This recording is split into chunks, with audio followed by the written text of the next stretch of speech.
It's a time of the year that children normally look forward to, although in one New Hampshire town, this holiday season was interrupted today by a terrifying email. It prompted yet another school district shut down because of fear.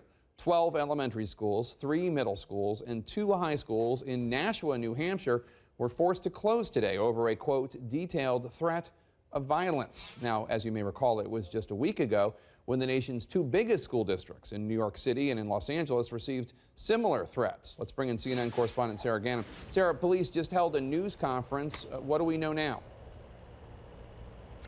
Yeah, Jake, what they said was while they took this threat very seriously and they still have an open investigation, they do not believe that there still remains a credible threat against the schools here, and they will reopen those schools tomorrow with an additional police presence for the safety of the students. Now, the details of that threat, the content, what was in it, was it similar to other threats that were made in other districts? As you mentioned, across the country in the last couple of days, they wouldn't talk about that, but take a listen to the superintendent of schools here explaining why they believe this was credible enough to shut down schools today.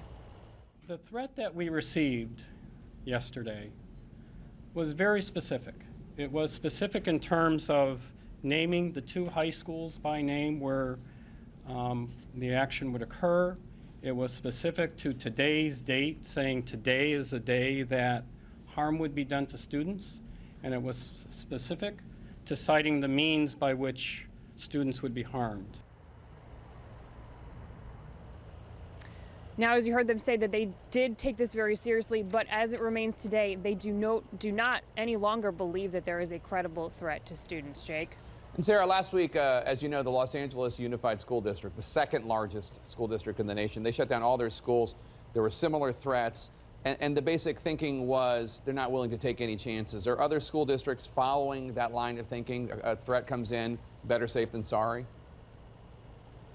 You know, that's interesting because we saw it in many school districts across the country, from California to Texas, Florida, New York, and they all handled it very differently. Some dismissing them as a hoax, others shutting down schools, some coming under criticism for whatever decision they made. We asked the superintendent today, did that play a factor in his decision making? He said no. He said he looked at this one individually and said, you know, is this something that, am I putting students in harm's way if I don't take this seriously today? And that's the reason they decided to shut down schools. He also said, you know, in light of what's happened, we asked him this, they haven't received a threat like this here in 10 years. So when they do receive one, it's something they take very seriously, Jake.